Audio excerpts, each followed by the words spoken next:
Bonjour à tous et à toutes, j'espère que vous allez bien.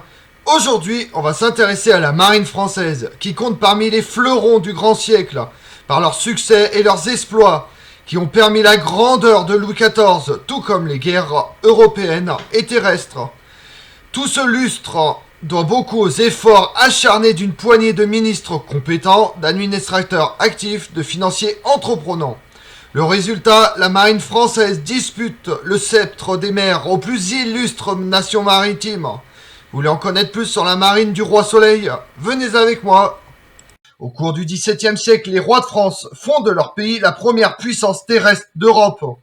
Mais les affaires maritimes ont traditionnellement moins d'importance pour les Français que pour les Anglais ou les Hollandais. Ce ne fut que sous le règne de Louis XIV qu'un effort soutenu fut fait pour transformer la France en puissance maritime. À partir des années 1660, Jean-Baptiste Colbert lance un programme d'expansion navale qui accompagne le développement des colonies et du commerce maritime. La France avait une population de marins suffisante, de plus grandes ressources que tous les autres États européens de l'époque et une administration centralisée puissante.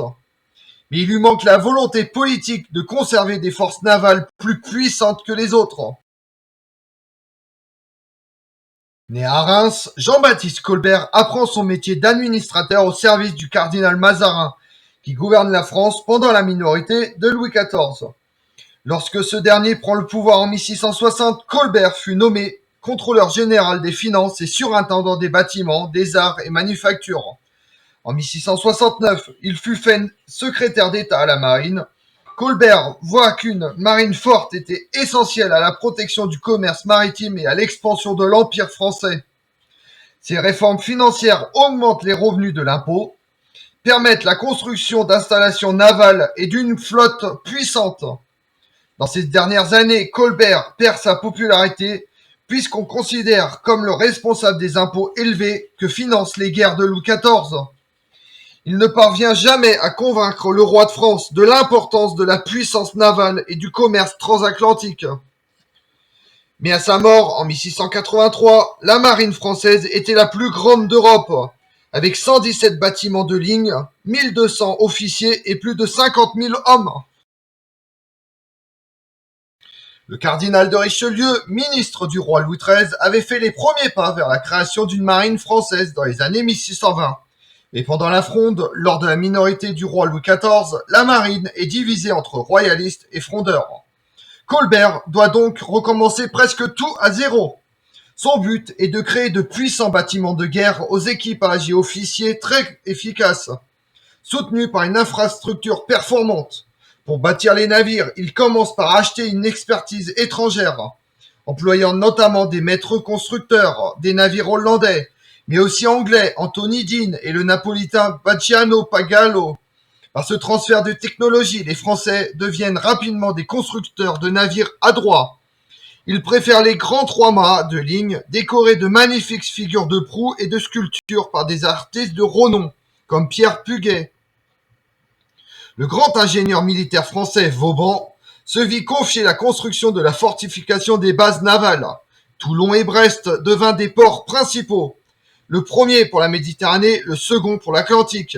Ils sont soutenus par des installations plus spécialisées, à La Rochelle ou au Havre, et par Dunkerque, que les Anglais vendent à la France en 1662.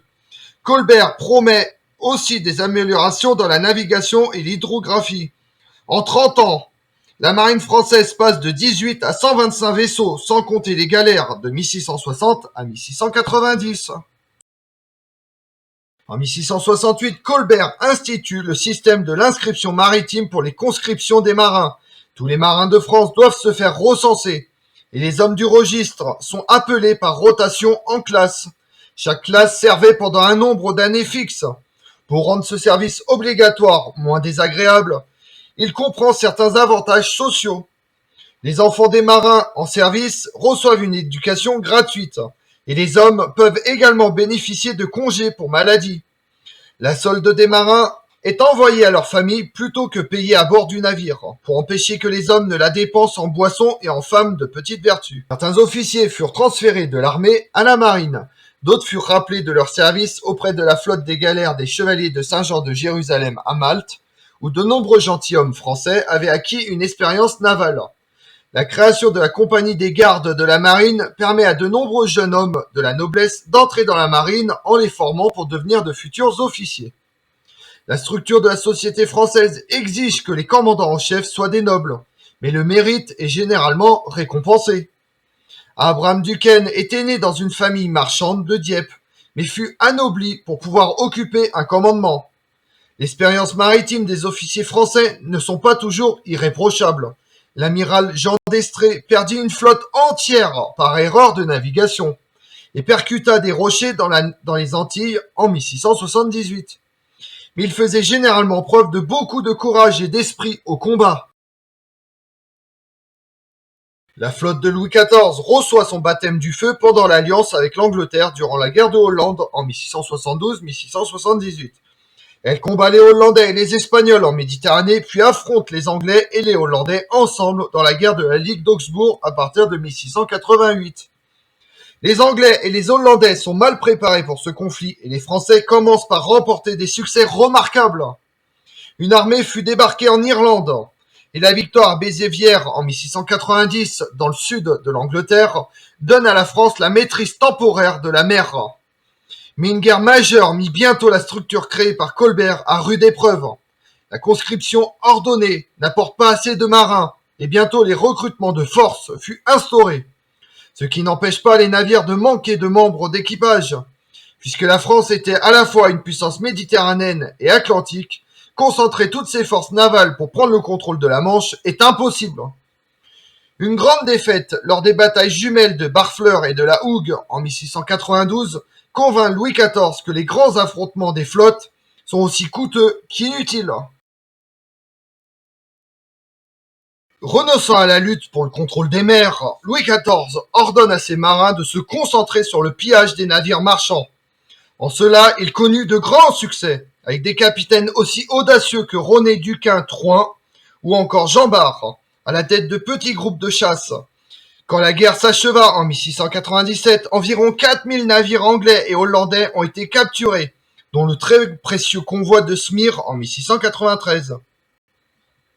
Quand la guerre reprend avec la guerre de succession d'Espagne en 1701, la piraterie française fut à nouveau très efficace, mais le déclin général de la marine française est indéniable.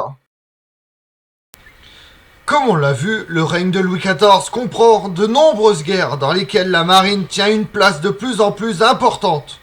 Malgré la volonté de maintenir la guerre aussi bien en Europe, en Méditerranée ou en Atlantique, il fut fatal à la puissance maritime, qui renaîtra pour un temps sous Louis XV, le successeur de Louis XIV. Je vous remercie d'avoir suivi cette vidéo en ma compagnie. Si vous voulez connaître mes autres vidéos, retrouvez-moi sur ma chaîne YouTube Tout sur l'Histoire avec Damien et sur les réseaux sociaux Twitter et Instagram Histoire Damien. Et pensez à liker, commenter et vous abonner. Je vous remercie à tous.